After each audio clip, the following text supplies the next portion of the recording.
ቅርንፉድን ለምንድን ነው የምንጠቀመው? ለሻይ ወይስ ደግሞ ለምግብ ማጣፈጫ?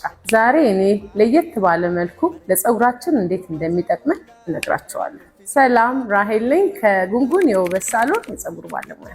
በመጀመሪያው መንገድ ለፀጉር እድገትና ተፈጥሯዊ ቀለሙን ጎልቶ ለማውጣት የሚጠቅም ሲሆን አዘገጃጀቱ የቅርንፉድ ቅባትን ከኮኮናት ኦይል እና ከኦሊቭ ኦይል ጋር አንድ ላይ ደባልቆ 30 ደቂቃ ፀጉራችን ላይ መቀባት።